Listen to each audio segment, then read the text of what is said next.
All right, well, good morning, everybody, and thank you for being here this morning. I did know we would be late this morning. Certain people, it being July, certain people are out of town, and they let me know. But I'm so glad that as many of you could join me as possible this morning, and with that, we'll go ahead and begin this next class. And I do have a goal of finishing chapter 12 and hopefully getting into chapter 14. But before we get back into the text, last meeting we had a terrific time of questions and answers at the end. And an absolutely terrific question was asked, and that is, why am I presenting to you such a symbolic read of the text? That is, why am I offering that this is not a literal, and it actually has no correspondence to any one-to-one ratio of literalism, but instead the things that we see in the text are symbols. And that stands in sharp contrast, obviously, to more popular interpretations these days, where although everybody agrees there's symbols in the book, especially the futurist view sees much more literalism in various points of the text. So with that question, I would like to get into why I think the text should be read very symbolically. John begins the book, Revelation 1:1, using the word apocalypse. It's translated in several English translations, revelation, but he is indicating then in his opening verse that this is an apocalyptic text. Apocalyptic literature was very popular. Most of you have heard of the book of Enoch, which is the only apocalypse that we're positive predates the writing of this book. It is possible some of the other apocalyptic literature of the Jewish or Christian-Jewish style, it's possible they could predate the book of the Revelation, but that's not definitive. But the apocalyptic style has certain elements, and we see the apocalyptic style in other biblical texts. For example, apocalypses largely have visions going on. A person is not necessarily in planet Earth, and seeing events happening on planet Earth. They're in a trance, they're in a dream, they're in a vision. You see parts of this in Ezekiel, you see this largely in Daniel, you see it in Zechariah and a few other places. And of course there's much symbolism in apocalyptic literature. One of the things that we're going to touch on again is Revelation's connection to Daniel chapter 2. And in Daniel chapter 2, Nebuchadnezzar has the dream. The dream is the statue. The statue has its 4 parts. Those 4 parts are symbols. The head of gold is a symbol. There's no real head of gold. The arms of silver, they're a symbol. There's no real arms of silver. Oftentimes in apocalyptic literature, you have an angelic presence, an angel speaking to our author and giving interpretations. You see that in Daniel, you see that in Zechariah, you see that in the book of the Revelation. There's generally some element of future going on in the text, and even the symbolic view does not dispute that much of the book is future. It's just the symbolic view doesn't interpret everything after chapter 4 or everything after chapter 6 as definite future. Revelation chapter 1, verse 1 has linguistic, it has vocabulary words that link us back to Daniel chapter 2. The fact that this is an unveiling, it's an apocalypse, it's a revelation from God, or it's God showing what must come to pass, what soon must come to pass, and He made it known.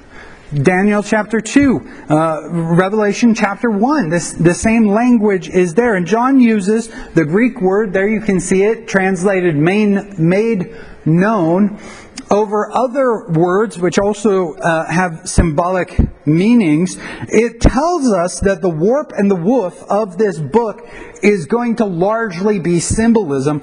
And in fact, even the most literal futurist read still has the fact that there's symbolism going on in this book. Now, with that, I want to, for a moment, personify Revelation chapter 1, verse 1. There you see Revelation chapter 1, verse 1. And Revelation chapter 1, verse 1 uses specific words from God, made known, what will happen. And I'm telling you that it then, Revelation 1:1, is pointing us back to Daniel chapter 2. John wants us to understand the book of the Revelation in connection to what happens in in Daniel chapter 2. The same is true in Revelation chapter 10. Revelation chapter 10 has John taking a book from an angel's hand, eating it. It makes his stomach bitter, but it's sweet in the mouth.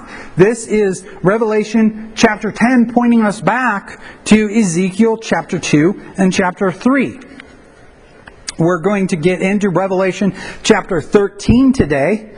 And Revelation chapter 13 points us back to Daniel chapter 7. Because in Daniel chapter 7 we have the four beasts. We have a leper. We have a leopard, not a leper. We have a leopard. We have a bear. We have a lion. And we have 10 horns. Now, if I'm kicking at a dead horse, then I promise to stop kicking it once everybody agrees that it's dead. One of the things that people have read into Revelation is Daniel chapter 9. And when I say they've read it into Revelation, I mean that Revelation, the book of the Revelation, does not point us to Daniel chapter 9. Instead, people have read Daniel chapter 9 and put it into the book. But the language of Daniel chapter 9 does not point us to Revelation anywhere in the book of the Revelation. There's no 70 weeks in the book of the Revelation. There's no prince. And that's a very important thing, because you have Messiah the prince and you have the prince of the people to come in Daniel chapter 9. The word prince doesn't appear in the book of the Revelation. There's no 62 weeks. There's nobody in the book of the Revelation making a covenant with anybody. And since nobody in the book of the Revelation is making a covenant with anybody, nobody in the book of the Revelation is breaking a covenant with anybody. And there's no stop to temple sacrifice. First of all, I'm of the opinion there's no earthly temple. There's no literal brick and mortar temple, as you saw in my interpretation of Revelation chapter 11. Second of all, the service of the temple, the sacrifice. You don't find temple sacrifice going on in the book of Revelation. Read it from chapter 1 to chapter 22. You'll never find a temple or sacrifice going on. And if you never find that, you also never find anybody putting a stop to temple sacrifice in the book of the Revelation. So Daniel chapter 9 doesn't relate. It doesn't point to the book of the Revelation, and the book of the Revelation never points to Daniel chapter 9. Now, there are some things that almost everybody agrees on. Almost everybody agrees that numbers are often very symbolic. Numbers like 3, 4, 7, 12, and their multiples. And that's an important thing. And their multiples are seen here. We, of course, have 7 churches. We have 3 series of 7 judgments. 7, the number of completion, the number of perfection, the number of wholeness, and the fact that the book was written to 7 churches in Asia Minor, but the church whole, the complete church, is in view in this book. 4 is a very symbolic number in this book. It's often the number of the world. You have the 4 corners. Now, you and I both know, despite the fact we still use that language, the 4 corners of the earth, the 4 corners of the globe, we don't actually believe that there are 4 corners of the globe. There's the 4 winds. All of these are mentioned in the text. Now, interestingly, as you read through, you'll often find a fourfold sequence regarding the created order. For example, in chapter 5, verse 13, there's there's the heaven, the earth, under the sea, and the sea, etc., etc. You often find fourfold sequences when it's referring to something on planet Earth. 3 is a symbolic number. You'll notice the threefold formula often employed when referring to God. He who was, he who is, and he who is to come. We, of course, have the creatures crying out, holy, holy, holy. You also have a satanic parody of this in chapter 17, referring to the beast that was, that is not, and that is to come. Sounds similar, but quite different in this. So then, I offered up to you last time that both time periods that are mentioned in this section, chapter 11, chapter 12, chapter 13, we either have 42 months or we have 1,260 days. We also have one time have it referred to as times, and half a time. And that points to Daniel and the idea of it being 3.5 years. And the fact that 42 months and 1,260 days is also 3.5 years. But why do I think that these time frames are symbolic? Well, first of all, 42 and 1260 are both rectangular numbers. And you might be thinking to yourself, what in the world is a rectangular number? One of the things that the ancients were interested in, and especially about 200 years before the writing of this book in the Greek world, math and discoveries of math were very big and very popular. And numbers have always been very important in Jewish history, and numbers always carried significance within the Jewish community. So what do I mean by a rectangular number? Well, first of all, let's start with a triangular number. What is a triangular number? Well, there's dispute within the math community, and I'm not going to try and settle. I'm a theologian, I'm not a mathematician. 1, 3, 6, 10, etc., etc. are triangular numbers. And what that means is if you had 10 stones, you could arrange them into a perfect triangle. If you had 6 stones, you could arrange them into a perfect triangle, etc., etc. By the way, 666 is a triangular number. If you had 666 stones, you could make a perfect triangle out of them. It is, in fact, the 36th triangular number in our 10-base system.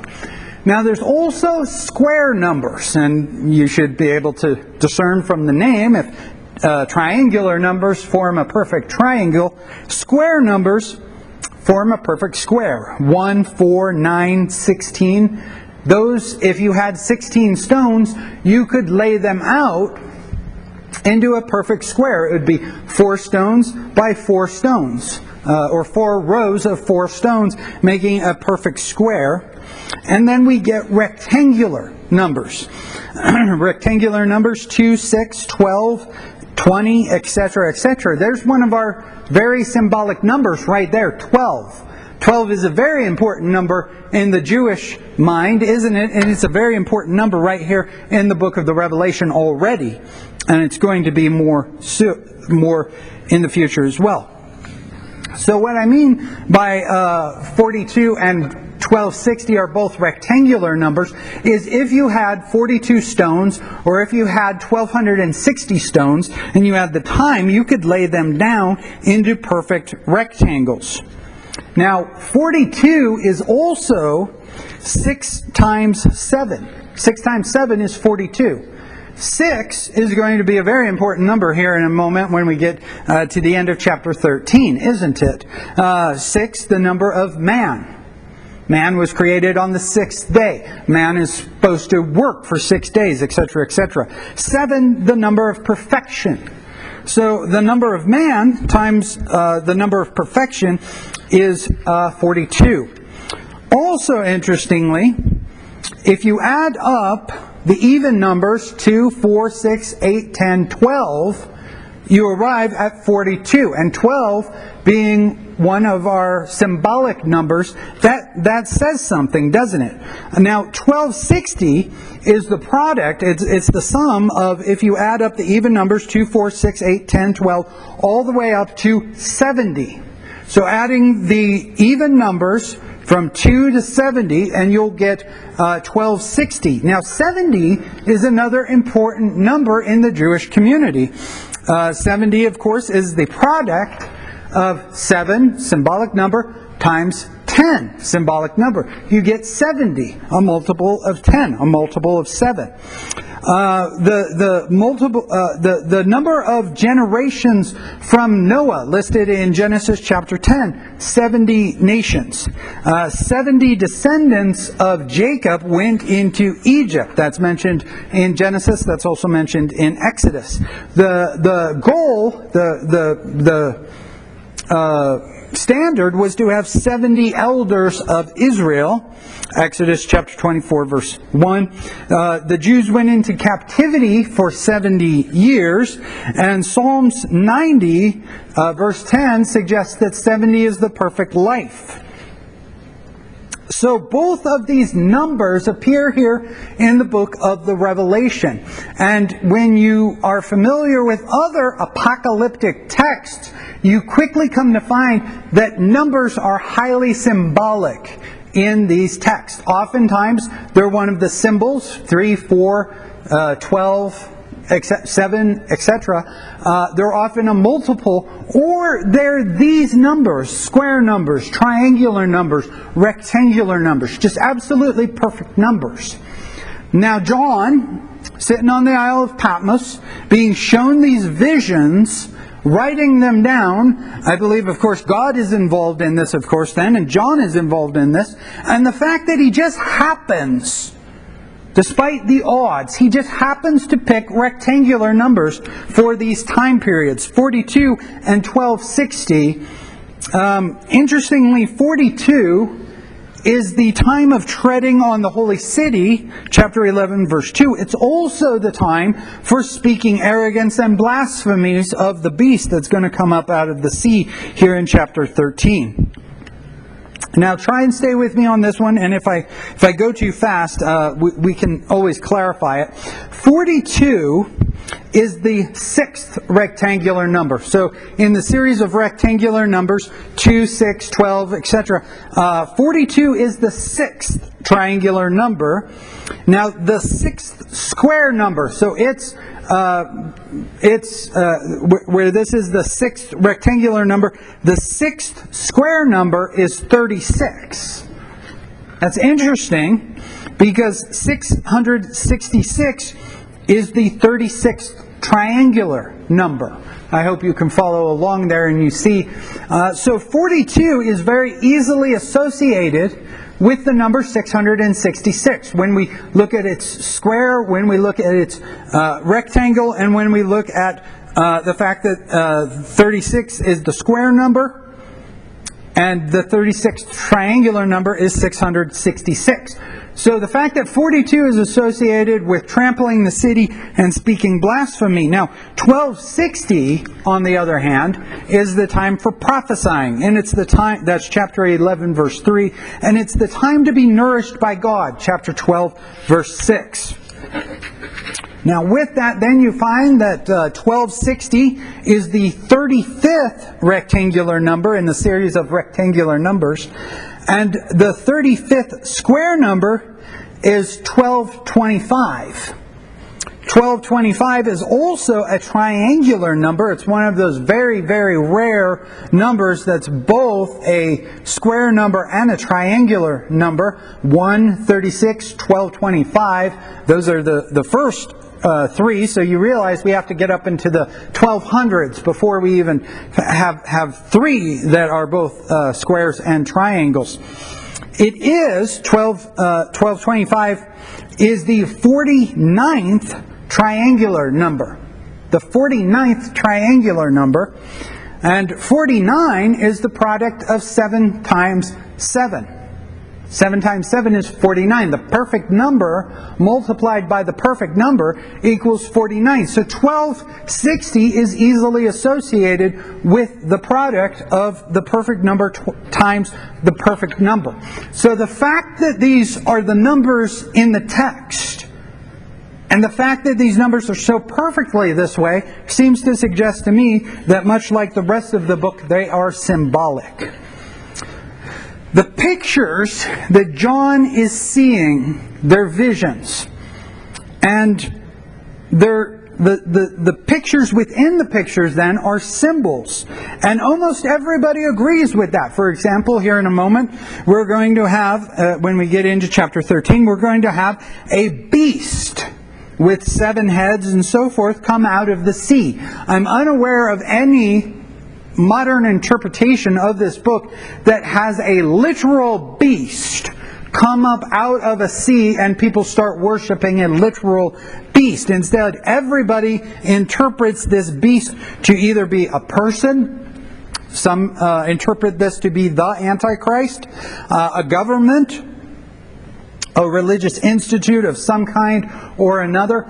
Now, one of the criticisms that I believe the symbolic read of the text has taken, which I'm going to suggest to you is a straw man argument, is that since it's a symbolic read, that means symbols can mean whatever you want them to mean. And that's not what the symbolic view says, that's not what the symbolic view suggests, and that's not how the symbolic view works. For example, Jesus is the Lion of Judah in chapter 5, verse 5. He's also the Lamb in chapter 5, verse 6. So you and I, it doesn't matter how symbolic we want to take things, the Lion of Judah, because of its Old Testament relationship to Jesus being from the tribe of Judah, it points to Jesus. Because of Jesus being the Lamb of God who takes away the sins of the world, the slain lamb is Jesus. They have meanings because simply because they're symbols doesn't mean they have no meaning, and it doesn't mean you just get to make up whatever meaning you want. Now, for example, lampstands. Lampstands in the book of the Revelation are churches. Chapter 1, verse 20. The 7 lampstands are 7 churches. They're not literal lampstands. A church is not a literal lampstand, but you can see why a lampstand should be a good symbol for a church, because a church is supposed to be shining the light of Jesus, shining the light of the gospel into its community, right? So you can see why a lampstand is a terrific symbol for the church. Here in chapter 11, verse 4, the 2 witnesses, they are described as lampstands. Now, the futurist reads of the book of the Revelation that have been turned into movies, the ones that jump out of the screen to me, I remember they have 2 literal fellows show up in geographical Jerusalem. And they're the 2 witnesses. And I don't believe that they're treating the text well, because the text says these 2 witnesses are lampstands. Lampstands in the book of the Revelation are churches. Which is why I suggest that the 2 witnesses are not 2 literal fellows that'll ever stand in geographical Jerusalem, but it is the church. Simply because something is a symbol does not mean that it does not have a literal meaning or that it is completely abstract. I want to reiterate why I believe the temple in chapter 11 is a symbol, and what I'm doing here is giving you a deductive reason. Revelation chapter 10, verses 9 and 10, have John eating a book, very reminiscent of Ezekiel. Revelation chapter 11, verse 1, has a measuring of a temple, very reminiscent of Ezekiel. Therefore, the temple that we see in Revelation 11 is Ezekiel's temple. Now, Ezekiel's temple, described in chapter 43 of the book of Ezekiel, the presence of God, the Shekinah glory of God, will be in the Ezekiel temple forever. Now, this creation, this heavens and this earth will pass away. Revelation chapter 21, verse 1. And in the new creation, the new heavens, the new earth, the new city, the new Jerusalem, there'll be no temple. Chapter 21, verse 22.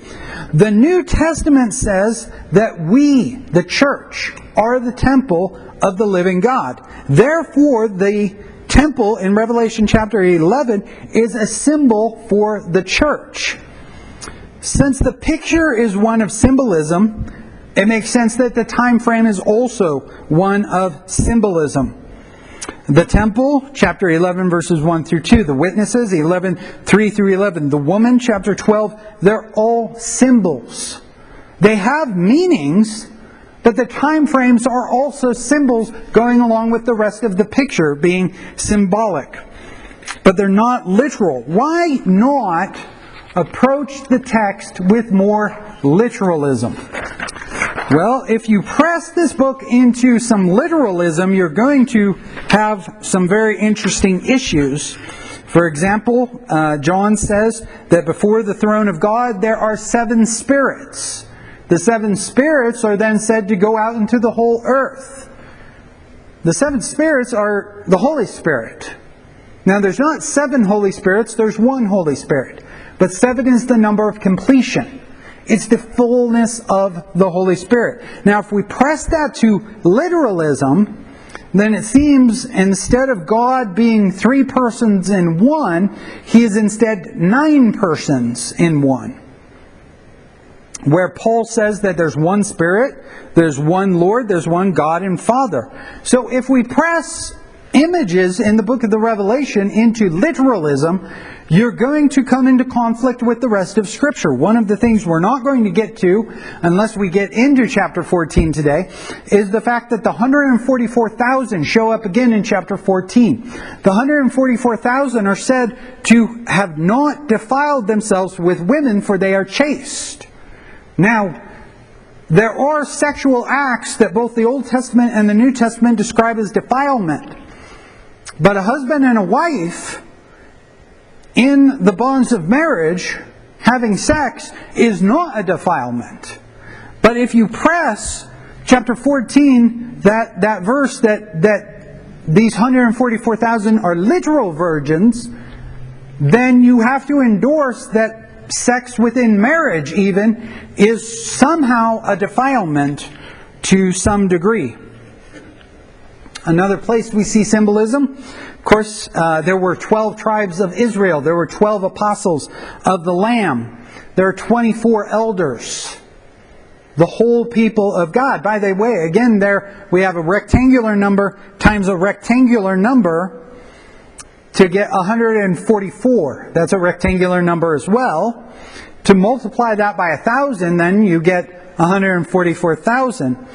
And where you have the people who follow the beast and take his image, taking the number 666, a square number, contrasted with the 144,000, which is a rectangular number times 1,000, times a large amount. You'll remember, back in Revelation chapter 5, John hears the Lion of the tribe of Judah has overcome, but he turns and he looks and he sees the Lamb. He hears the Lion, but he sees the Lamb.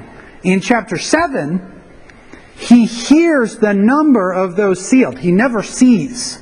He never sees those sealed.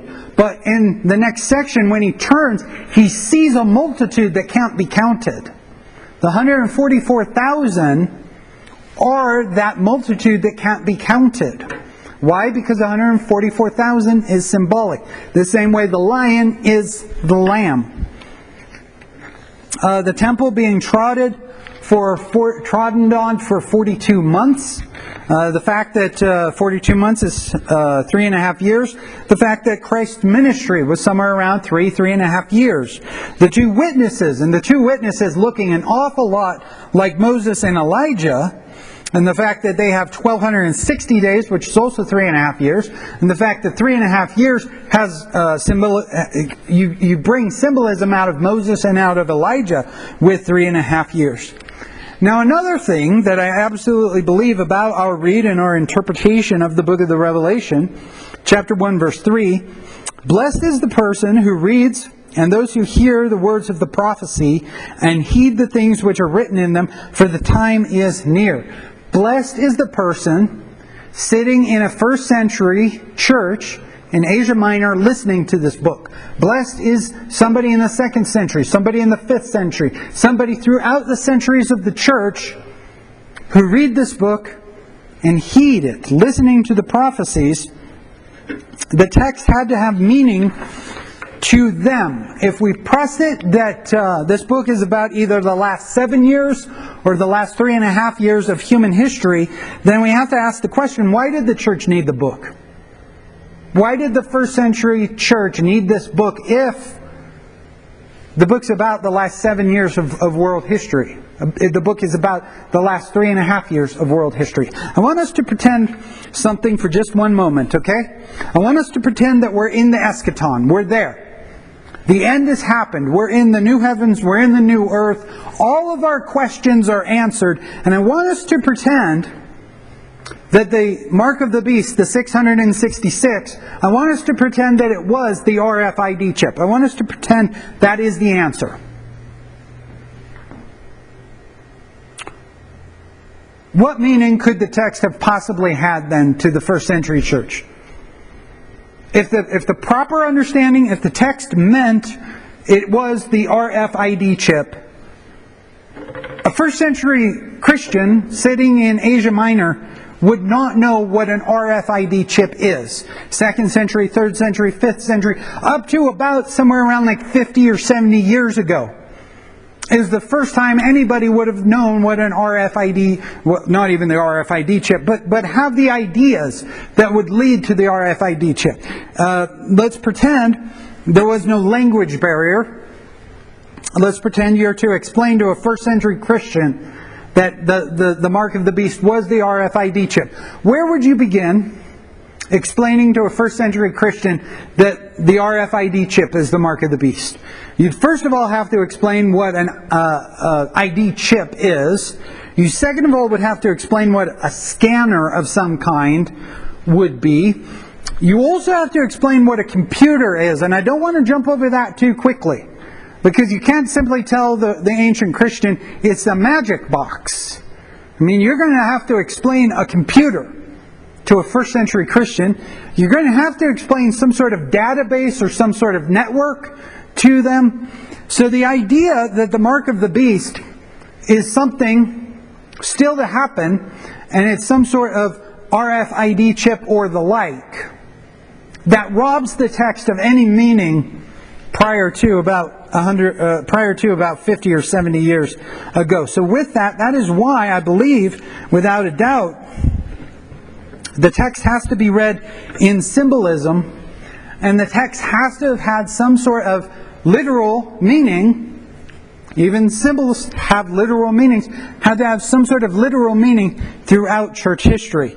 With that, let's go ahead and get into Revelation chapter 12, and we're going to finish Revelation chapter 12. A quick check of the time, and we're doing pretty good.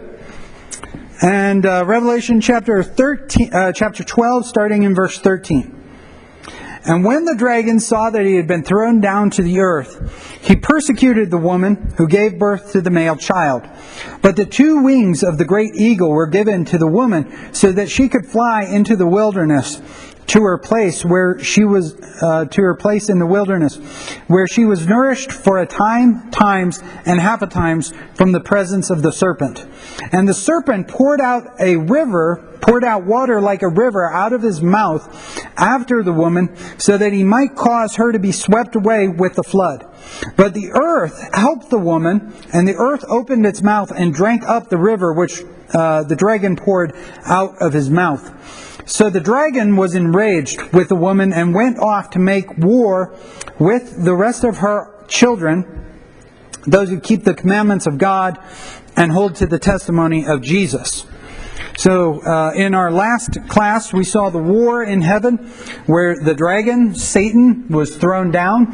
Here, he is now on planet Earth, and he tries to persecute the woman. The woman is taken into the wilderness, where she is nourished for a time, and half a times. So, what's going on here? Satan persecuting the woman who gave birth to the child snatched up to God earlier in chapter 12. This is Satan persecuting the people of God. And the people of God are in the wilderness, and times, and half a time is the same period, the 42 months, as in chapter 11, verse 2, the 1260 days earlier mentioned. It's all the same time period. And the fact that since the formation of the Christian church, since Christ's resurrection, Satan has persecuted the church. We see that from almost day one in the book of Acts. Satan using the Antichrist system of Rome and the Jews to persecute the people of God, the church.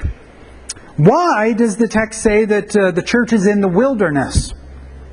Well, the same way that the children of Israel were in the wilderness. They weren't in the promised land yet. To us, you and me, the new heavens and the new earth, that's the promised land. One day, God is going to take us into the promised land, but until that day, we are in the wilderness.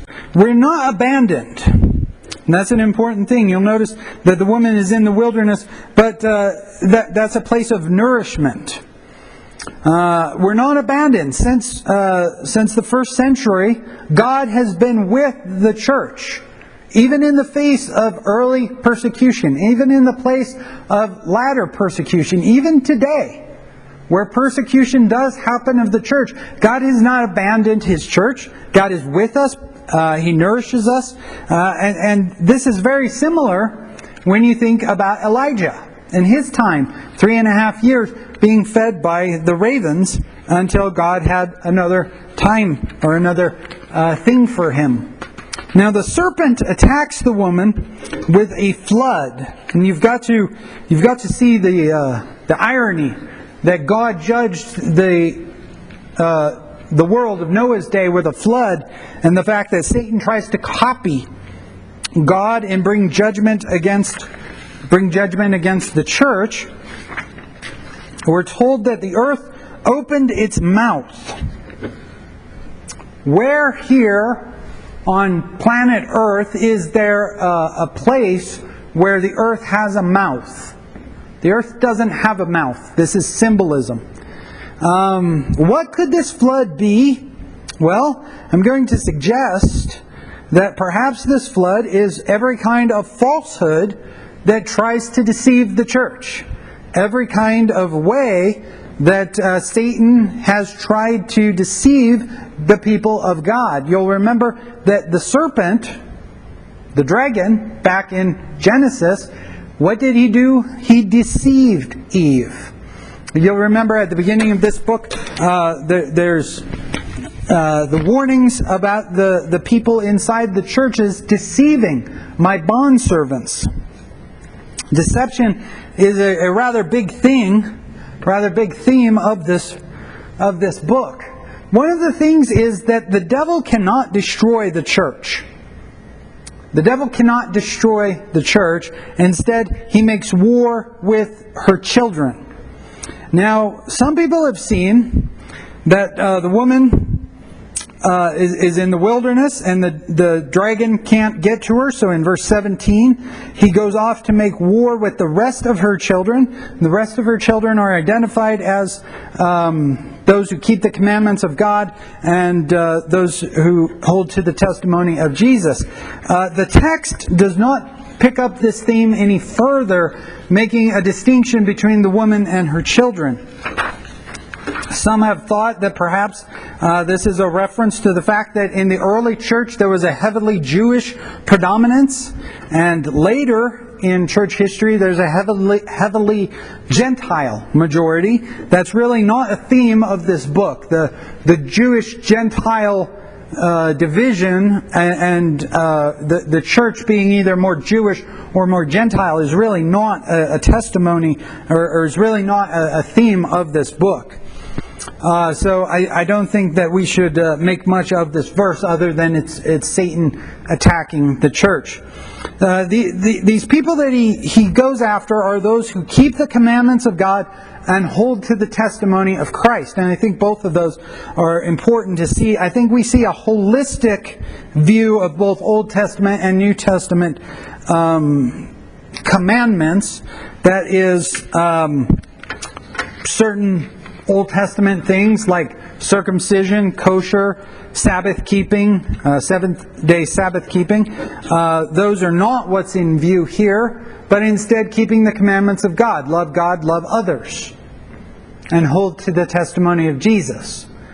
So I think we should read this keeping the commandments of God as a holistic and not as an itemized list that would include those items of the Old Testament that, by the way, it's not my interpretation, it's not my thought that circumcision is no longer a part of the new covenant, or circumcision is not a part of the new covenant. That's the church's position in Acts chapter 15. Now, we see though again the idea that overcoming and the fact that the people who keep the commandments of God and hold to the testimony of Jesus, they overcome the same way that Jesus overcame. And with that, I think we reach a rather good place to go ahead and take a break. And when we come back, we'll begin chapter 13. Sounds good?